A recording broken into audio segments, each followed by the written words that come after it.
new episode on the Cybercrime podcast. And today, with another guest, with another special guest, to be honest, the first question comes, what is the dark web? What is it? And how it will differ from the surface web, the normal one, So what is the common activities? Why someone access the dark web, So, what kind of activities attract people to go there? Are they exaggerating when they say, for example, that I access the dark web to buy some drugs, selling some humans there, or that scary picture of it? Is it a misconception itself? If you come to personal safety, what is the possibility of that my system going to be hacked? I'm going to access there. First of all, I'm going to be threatened if I access there automatically. So is it right? I can from the dark web buy those kind of scripts and buy that service to attack a system? And especially, that's an interesting question because especially recently, a lot of as a service, criminal activity or cyber criminal activity has been coming out. You have ransomware as a service, you have malware as a service. Everyone, a new episode on the Cybercrime podcast. And today, with another guest, with another special guest, to be honest, she's an amazing, I can say cybersecurity expert, and also she's creating a fabulous content in her YouTube channel. I'm gonna put all the links later. I think she's talking about fabulous also topics about the cybersecurity and interesting topics I can say in the field.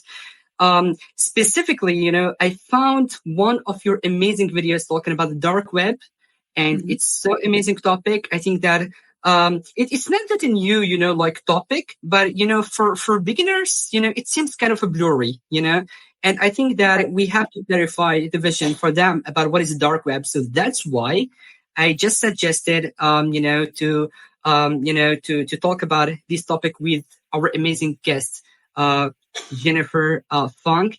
I want to thank you so much for accepting our invitation to be a part of the Cybercrime podcast. So yeah, Jennifer, please, if you can, introduce yourself more to the audience, what you're doing in the cybersecurity field and, in the world of the cybersecurity. Yeah, sure. And thank you for the invite. This is really cool. I like this topic quite a bit. So, hello everyone that's watching. And my name is Jennifer Funk.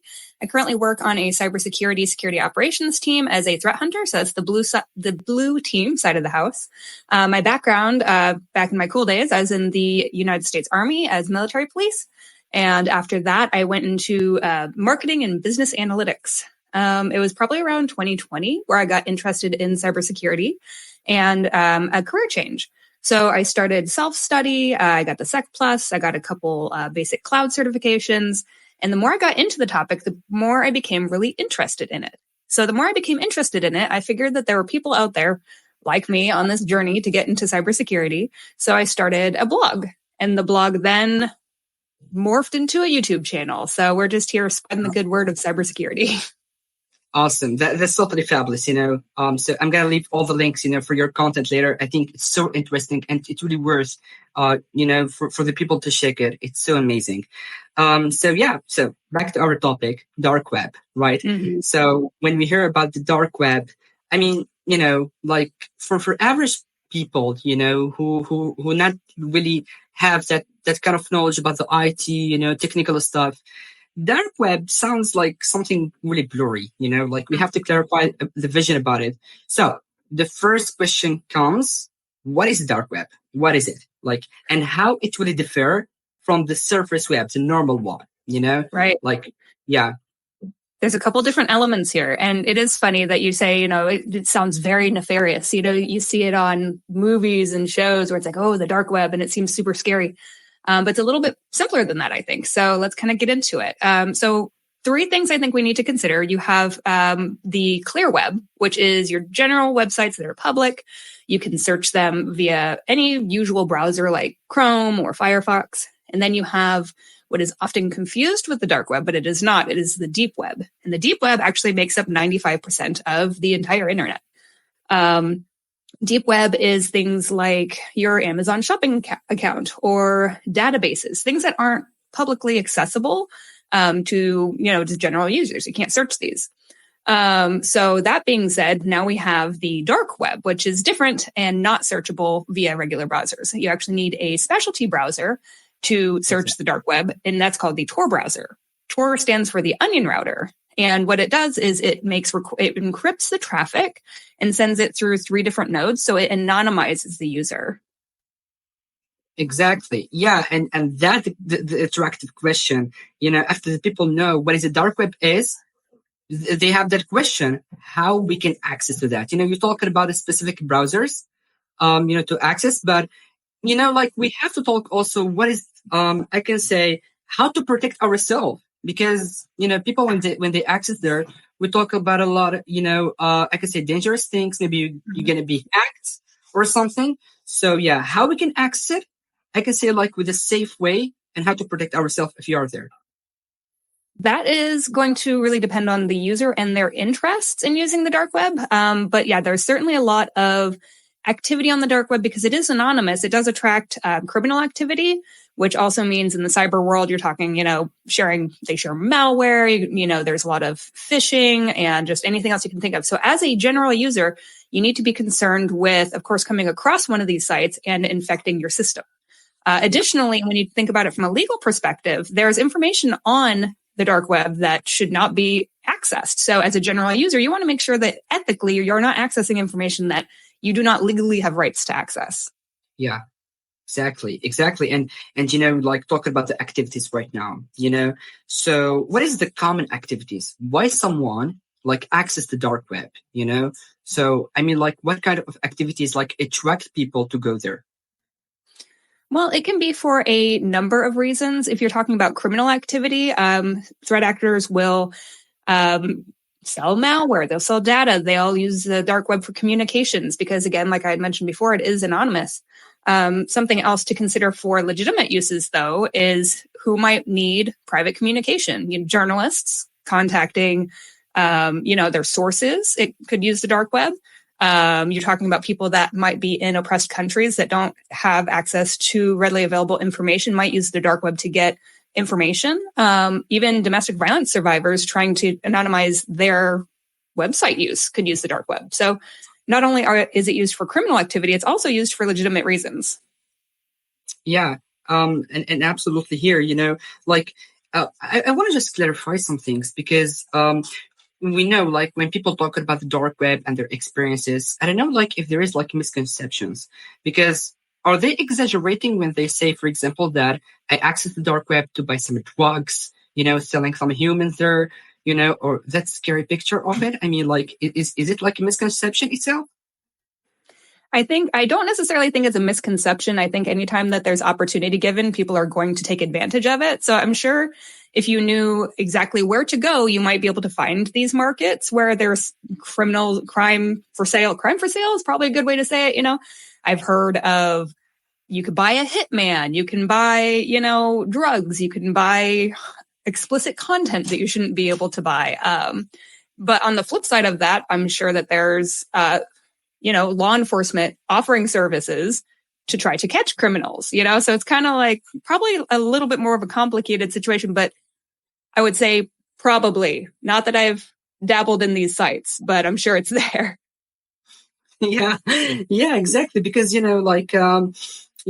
think, it exists a lot of things there to discover. But yeah, I met some people, sometimes they're exaggerating about it, I'm into the dark web, I'm doing this kind of stuff, and, that kind of exaggeration. But absolutely, we're talking about the personal safety, again, maybe it's an extent of the previous question. If you come to personal safety, what is the possibility of that my system going to be hacked? I'm going to access there. First of all, I'm going to be threatened if I access there automatically?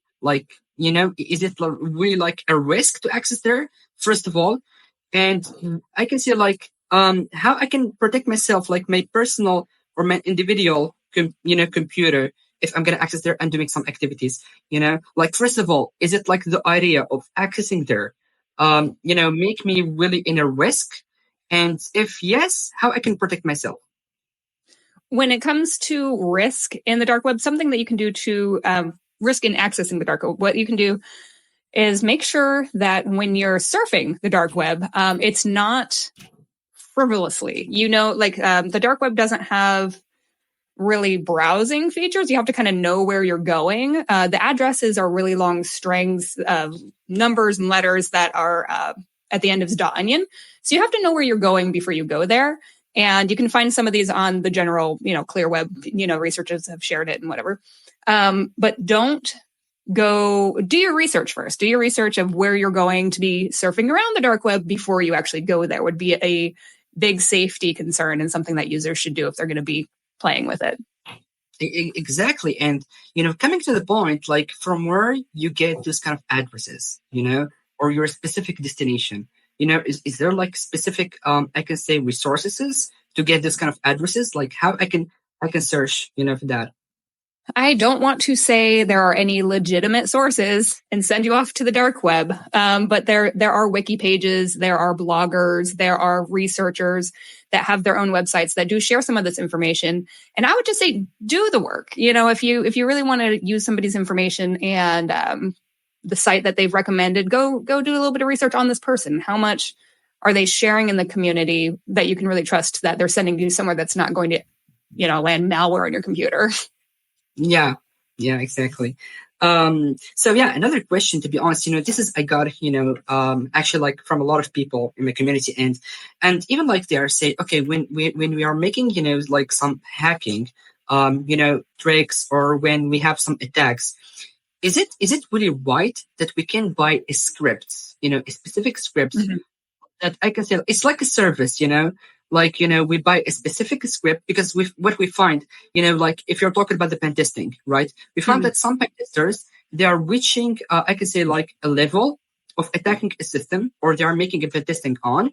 And then, like depending on their knowledge, they can't really manipulate the system or launching the attack, or maybe like they need like, I can say like the script, in a fast way. So is it right? Like, I can, from the dark web, buy those kind of scripts and buy that service to attack a system?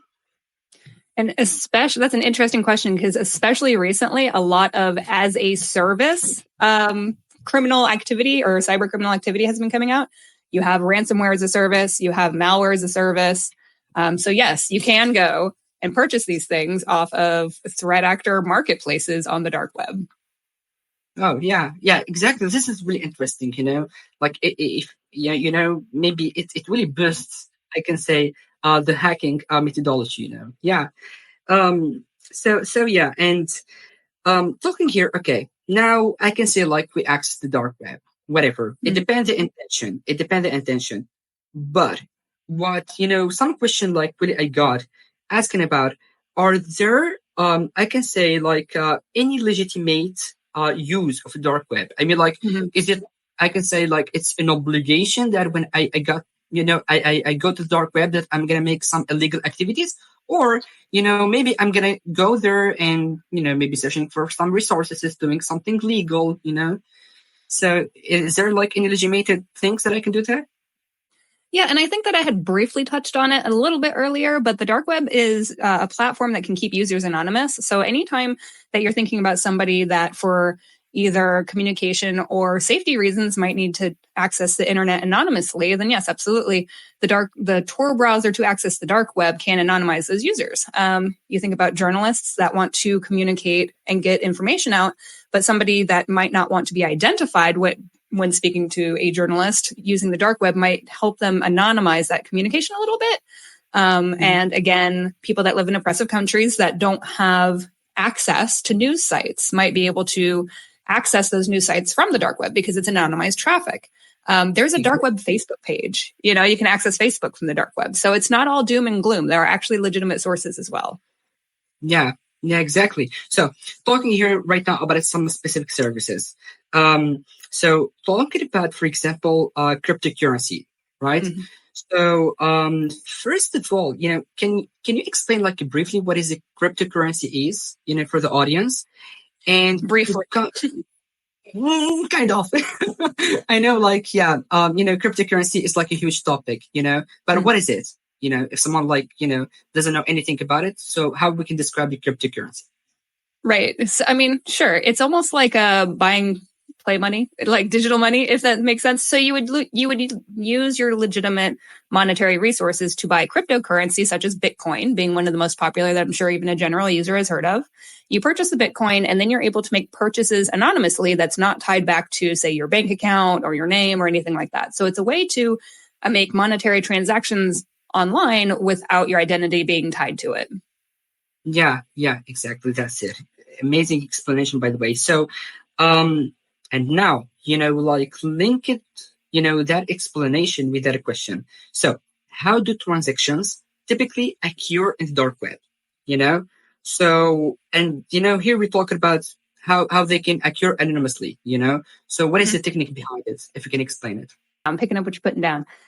So a transaction, so you would need to know the specific marketplace that you're going to, whether you're purchasing malware or, explicit content or whatever. So there's different marketplaces that'll sell different types of things. It's probably some legitimate uses as well. You would go to the marketplace, you would shop around like you'd shop around anywhere else online. However, when you go to checkout, you would use a crypto wallet to pay with cryptocurrency. And then the whoever's on the other end of that, mysterious marketplace will send you the product. Well, tentatively will send you the product. So, yeah. So to be honest, I think, it's really a huge topic. It depends absolutely the use. But yeah, I want to just really, thank you for this kind of thoughts that you shared. Absolutely, this is like amazing, to be honest, to explain, especially for the beginners, because you know what, basically when I recommended, the topic, many people say okay, it's an old topic, but we need to basically understand those kind of things. Now, what about right now, the law enforcement? I mean, what measures are being taken by law enforcement agencies to combat illegal activities in the dark web? Are there any law enforcement? To be honest, in Tunisia here, we don't have a specific law enforcement about that. It's still not clear. But for example, talking about United States, are there any specific laws for that?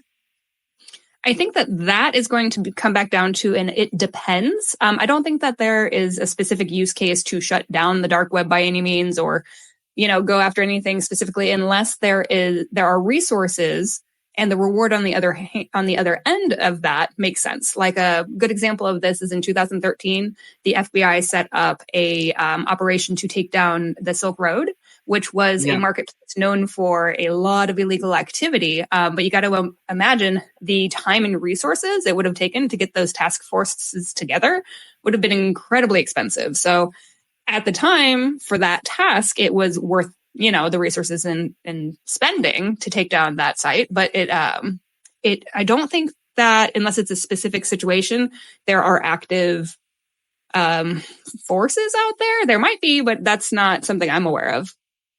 Yeah, exactly. Because you know what, when sometimes another description of the dark web is something not controlled by any parts, So yeah, kind of even if there a specific law, I don't think this is gonna be applied.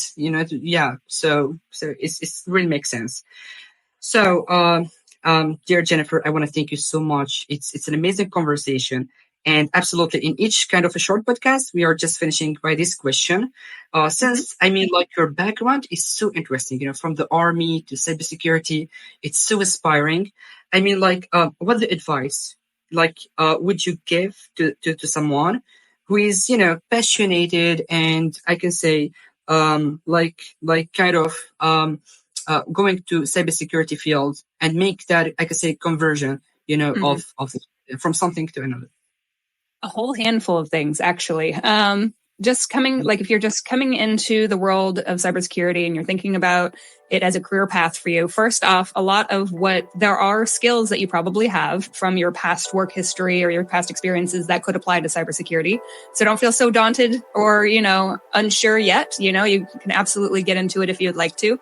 There are a lot of different career paths, whether you want to go for a degree or you want to go for a certification. The most important thing is going to be continuous learning and continuous education, and then building a network of people that are going to support you on your journey. I think that is almost more important than the education. But I think those would be my two key points to anyone is continuous education and building a positive network that can help you. Exactly. Yeah, absolutely. Because this is what I find. Sometimes people, when they think about getting into cybersecurity, I'm always saying that they are feeling, from the beginning it's complicated and they are losing their path easily. So I can say finding, some people to guide you to do that, gonna be super helpful.